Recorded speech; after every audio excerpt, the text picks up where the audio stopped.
तो WhatsApp guys, कैसे हो सभी। मेरा नाम है विचल एंड आज हम लोग स्टार्ट करने वाले हैं advance string operations in Python. So in previous video we learn how to work with strings in Python. So today we will learn how to do string operations in Python at advance level. So let's begin.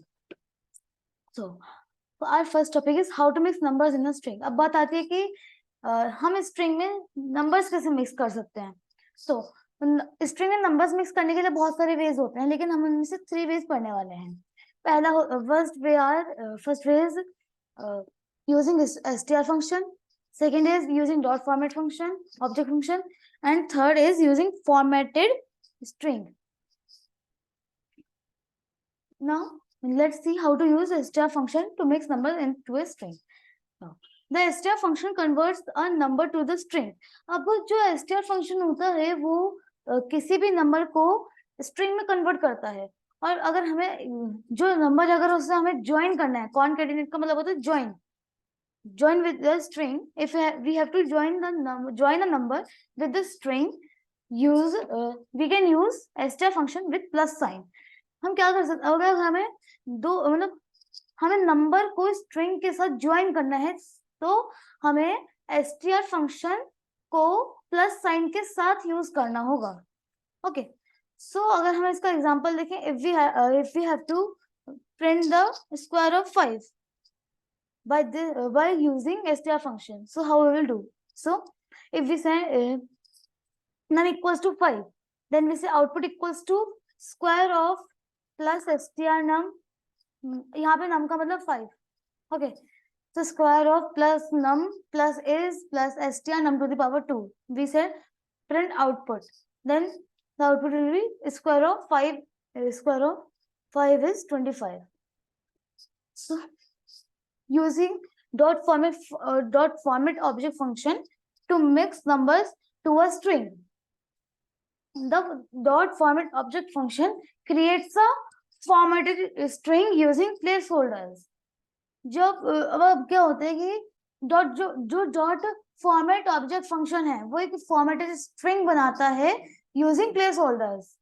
अगर हमने same example ले str वाला, तो हम क्या कर सकते हैं, num equals to 5 कैसे कर सकते हैं, num equals to 5, output equals to square of place holders is place holders. हमने dot format num comma num to the power 2, तो यहाँ पे जो ये num है ये इसके लिए है और जो second num to the power 2 है ये इसके लिए। And then if we say print output, so square of 5 is 25, तो आउटपुट भी सेम है। अब ये प्रोसेस जो होता है वो str वाले फंक्शन से इजी होता है ना। Using formatted string f variable, the f variable creates a formatted string using placeholder. ये भी डॉट फॉर्मेट ऑब्जेक्ट फंक्शन की तरह काम करता है, बस इसमें क्या होता है कि हमें जो मैसेज हम दे रहे हैं उसके आगे f लगाना होता है, ऐसे हमें डॉट फॉर्मेट लगाने की जरूरत नहीं पड़ती। और जो उसके बाद हम जो प्लेस होल्डर्स लगाएंगे उन्हीं में हम जो डाटा है उसको कर सकते हैं। जैसे num equals to 5, output equals to f square of num is num to the power 2, तो यहाँ पे जो num और num टू द पावर 2 है प्लेस होल्डर्स में है और ये वर्क भी करेगा। Print output the square of 5 is 25। सो अभी जो हमने थ्री फंक्शंस पढ़े, तो ये यूजिंग फॉर्मेटेड स्ट्रिंग ये सबसे इजी था among the 3. Okay, now how to search a string into another string. अब बात आती है कि हम एक स्ट्रिंग में दूसरी स्ट्रिंग कैसे सर्च कर सकते हैं। तो उसके भी बहुत सारे वेज होते हैं to search a string into another string.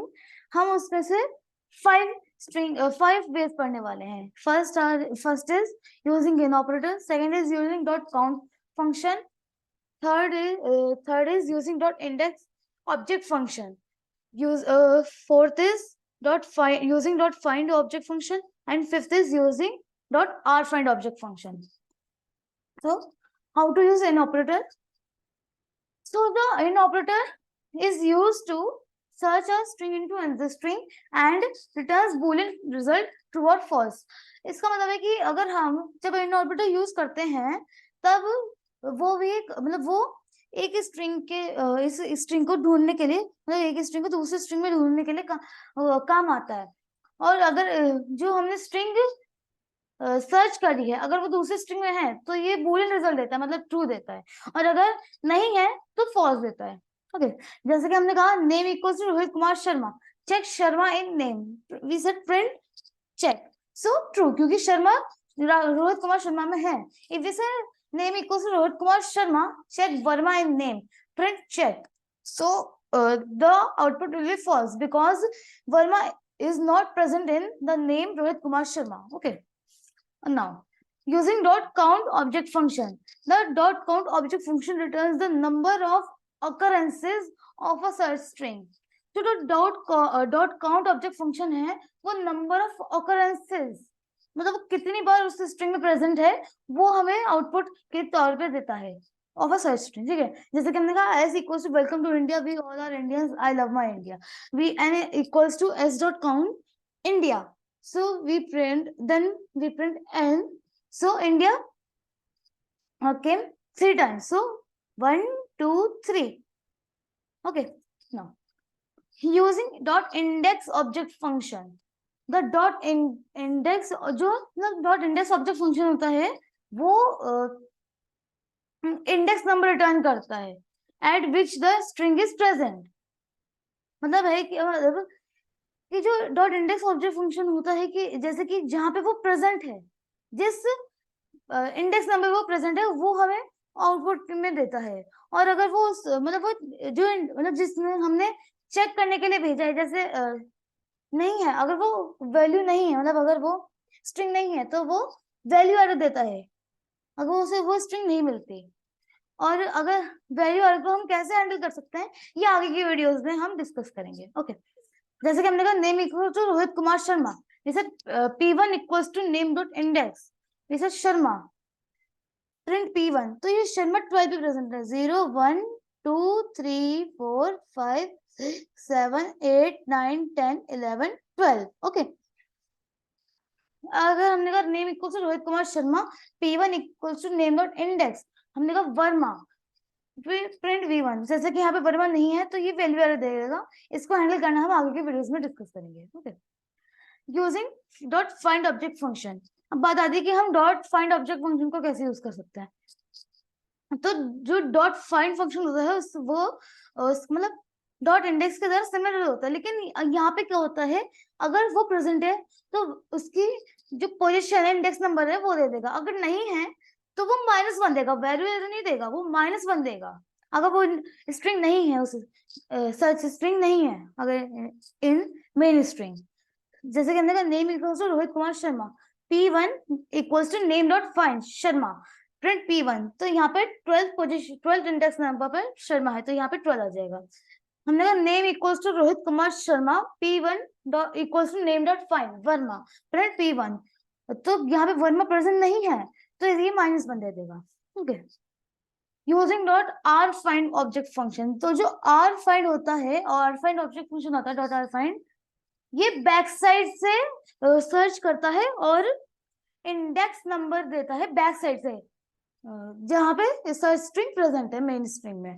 और ये और अगर वो सर्च स्ट्रिंग प्रेजेंट नहीं है मेन स्ट्रिंग में तो ये भी फाइंड ऑब्जेक्ट फंक्शन की तरह -1 देता है।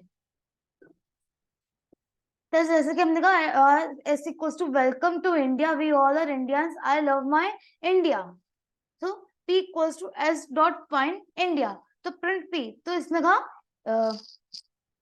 ये मतलब हमने फाइंड का यूज करा है तो ये फ्रंट वाले का देगा, तो इसने कहा 11, हमने कहा s equals to welcome to India, we all are Indians, I love my India, तो इसने कहा p इक्वल्स टू हमने कहा p equals to s dot r find India, तो प्रिंट p, तो यहाँ ये बैक साइड से सर्च करेगा, तो इसमें 40, जैसे इसमें 48 कैरेक्टर्स हैं तो ये बैक साइड का इंडिया लेगा, तो ये बैक साइड का इंडिया है 48 पे, तो ऐसे ही काम करते हैं आज के।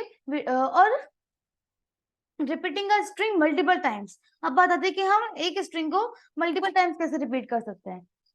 सो we can use asterisk to create multiple copies of a string, हम एस्ट्रिस्क का यूज कर सकते हैं, एस्ट्रिक एक सिंबल होता है, हम उसका यूज कर सकते हैं टू क्रिएट मल्टीपल कॉपीज, जैसे कि हम एक स्ट्रिंग की मल्टीपल कॉपीज बना सके, जैसे कि हमने कहा line equals to hyphen into 20, हमने कहा प्रिंट लाइन, तो ये 20 बार प्रिंट हो गया, 20 टाइम्स प्रिंट हो गया। हमने कहा message equals to India into 5. So print message. So India India India India. तो इंडिया को 5 बार प्रिंट कर दिया. ओके, आज के वीडियो के लिए बस इतना ही. Thanks for watching.